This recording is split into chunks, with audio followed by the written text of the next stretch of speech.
Sejam bem-vindos a mais uma história do Extremo Oriente. Hoje traremos um breve resumo da isotoria da comunidade nipônica no Brasil. No final do século XIX, após a abolição da escravidão e com o aumento da produção de café, o Brasil enfrentava uma crescente demanda por mão de obra imigrante.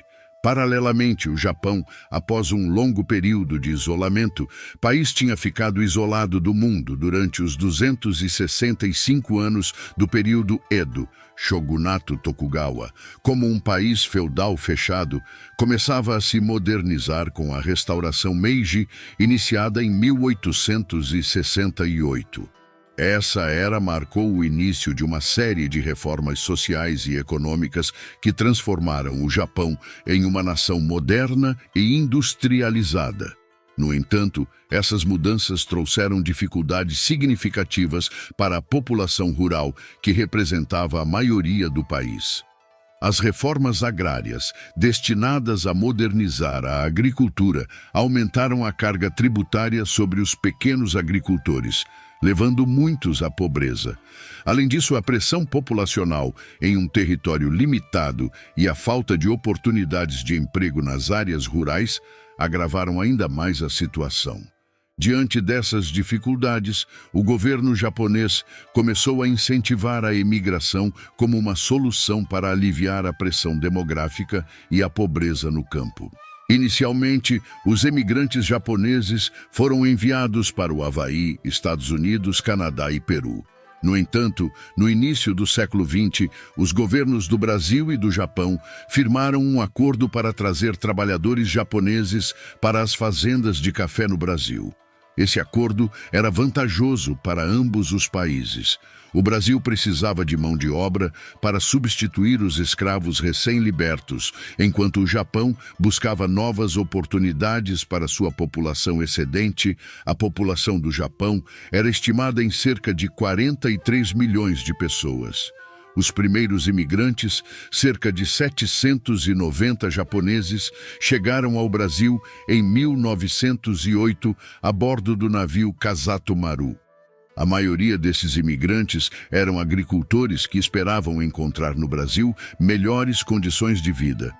Houve um convênio entre a agência do governo japonês e o governo do estado de São Paulo, que previa a distribuição de algumas terras estaduais aos imigrantes japoneses, como parte de um projeto para assentar esses imigrantes na região. Os primeiros anos foram desafiadores para os imigrantes, mas com o tempo eles conseguiram estabelecer comunidades e se integrar à sociedade brasileira, contribuindo significativamente para o desenvolvimento agrícola e cultural do país. Esses imigrantes, atraídos por anúncios no Japão que prometiam terras férteis e oportunidades lucrativas no Brasil, embarcaram com grandes expectativas de enriquecer com a agricultura e retornar ao Japão. Em 1917, um grupo deles chegou ao Porto de Santos a bordo do navio Hakatamaru, alimentando sonhos de prosperidade. Contudo, ao se depararem com os lotes de terra prometidos, muitos sentiram-se profundamente desapontados. As áreas destinadas a eles estavam praticamente inexploradas, situadas no coração da floresta tropical, sem infraestrutura ou qualquer vestígio de civilização. Mesmo desanimados, os imigrantes escolheram seus lotes, construíram abrigos temporários e começaram a trabalhar arduamente. A primeira tarefa foi desmatar e queimar a vegetação densa da floresta. Observando que a maioria cultivava arroz, decidiram diversificar suas atividades agrícolas. Tentaram criar bicho da seda e cultivaram uma variedade de vegetais, além de frutas como laranjas, pêssegos, abacaxis e bananas, e também cana-de-açúcar, buscando alternativas que lhes permitissem prosperar na nova terra. Todos os imigrantes japoneses enfrentaram grandes dificuldades ao se estabelecerem no Brasil. À medida que começaram a prosperar, um dos pilares que passaram a priorizar foi a educação. No início, as condições eram extremamente limitadas. Não havia professores brasileiros disponíveis, e os poucos educadores japoneses não possuíam licenças ou diplomas formais para lecionar. No entanto, a necessidade de educação para as crianças dos imigrantes impulsionou a comunidade a agir. Aqueles que tinham conhecimentos em leitura e escrita do idioma japonês assumiram a responsabilidade de ensinar as crianças, e por cerca de 3 anos o ensino foi ministrado exclusivamente em japonês. Com o tempo, os esforços da comunidade japonesa para educar suas crianças chamaram a atenção das autoridades locais. O governo municipal, reconhecendo a importância desses esforços, doou um prédio escolar, e o governo do estado de São Paulo enviou professores brasileiros para ensinar a língua portuguesa.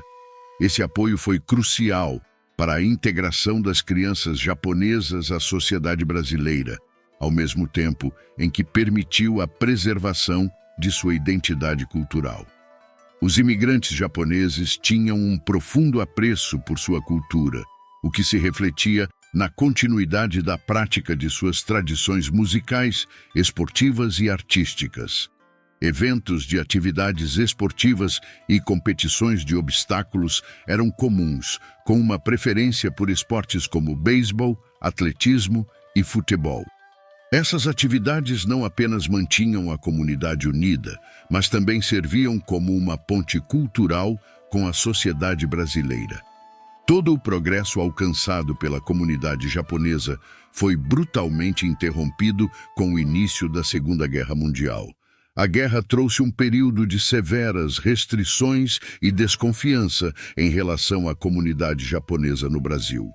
Alinhado aos aliados, o governo brasileiro tomou medidas drásticas, como o fechamento de escolas e associações culturais, a proibição do uso da língua japonesa em espaços públicos e a restrição das atividades econômicas.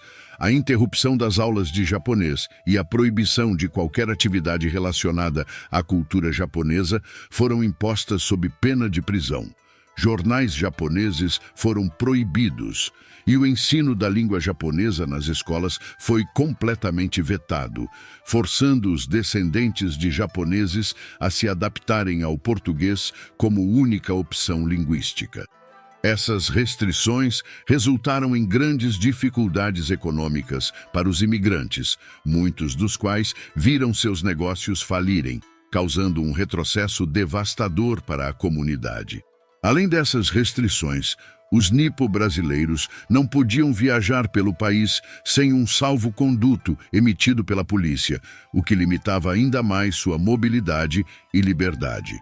Mais de 200 escolas japonesas foram fechadas e as autoridades apreenderam equipamentos de rádio para evitar a recepção de transmissões de ondas curtas do Japão.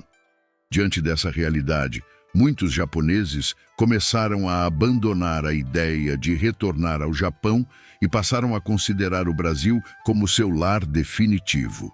Esse sentimento levou, em 1947, à fundação de uma sociedade entre brasileiros e japoneses, com o objetivo de fortalecer os laços entre as duas comunidades e promover a integração. A orientação para as novas gerações era clara: as crianças precisavam estudar para garantir um futuro melhor. Esse foco na educação levou muitos jovens a se mudarem para as cidades, especialmente para São Paulo, em busca de ensino superior. A partir de 1950, um novo fluxo migratório começou a se estabelecer, trazendo consigo um período de sucessos na agricultura para a comunidade japonesa. As principais indústrias desenvolvidas pelos imigrantes incluíam o cultivo de batata, uva-passa e chá, áreas em que obtiveram grande êxito. Na década de 1970, o Japão emergiu como uma das nações mais ricas do mundo, simbolizando modernidade e progresso. Paralelamente, os nipo-brasileiros também alcançaram notável sucesso econômico e cultural no Brasil. Hoje, a comunidade de descendentes de japoneses no Brasil é a maior fora do Japão, com aproximadamente 1.600.000 pessoas, concentradas principalmente no estado de São Paulo. Ao longo dos anos, a comunidade japonesa no Brasil superou inúmeras dificuldades, transformando suas vidas através de muito trabalho e um forte compromisso com a educação, consolidando-se como um grupo de destaque no cenário brasileiro. Essa jornada de superação e sucesso também se reflete em diversas empresas fundadas por imigrantes e seus descendentes. A Sakura Nakaya Alimentos, fundada em 1942, tornou-se líder no mercado de shoyu no Brasil, com mais de 60% de participação. A Azuma Kirin se consolidou como uma das maiores produtoras de saquê no Brasil. A Nissin Ajinomoto Alimentos detém cerca de 75% do mercado brasileiro de macarrão instantâneo, enquanto globalmente a Nissin Foods controla aproximadamente 23% desse mercado. Já a Marubeni Corporation, com atuação em mais de 60 países, mantém uma posição de destaque no comércio internacional, representando uma parte considerável do fluxo comercial entre Brasil e Japão. A relevância e a integração da comunidade nipo-brasileira se estendem também ao cenário demográfico e cultural do país. Segundo um censo da colônia, 76% da população de origem japonesa no Brasil vivia no estado de São Paulo e 18% no Paraná, com os restantes 6% espalhados pelo resto do país. A maioria dos imigrantes japoneses fixou-se em São Paulo devido às colônias e bairros típicos que já existiam, como o bairro da Liberdade. A Liberdade, localizada no centro de São Paulo, é conhecida como o maior reduto da comunidade nipo-brasileira no país. O bairro é famoso por suas ruas decoradas com lanternas típicas, mercados, restaurantes e eventos culturais japoneses, como o Festival do Japão e as comemorações do Ano Novo. A Liberdade não é apenas um símbolo da cultura japonesa em São Paulo, mas também um importante centro de preservação das tradições e costumes nipo-brasileiros. O Brasil abriga a maior população de origem japonesa fora do Japão, com cerca de 1,5 milhão de Nikkeis, termo utilizado para denominar os japoneses e seus descendentes. Um nipo brasileiro, ou seja, um Nikkei Burajiro-jin em japonês, é um cidadão brasileiro com ascendência japonesa. Também são consideradas nipo-brasileiras as pessoas nascidas no Japão que se estabeleceram no Brasil, a maioria dos quais reside nos estados de São Paulo e Paraná. Segundo uma pesquisa de 2016 do Instituto de Pesquisa Econômica Aplicada IPEA, 0,7% dos 46.801.772 nomes de brasileiros analisados tinham o único ou o último sobrenome de origem japonesa. E assim concluímos mais um capítulo de Histórias do Extremo Oriente. Se gostou, curta, inscreva-se no canal e deixe seu comentário. Até a próxima.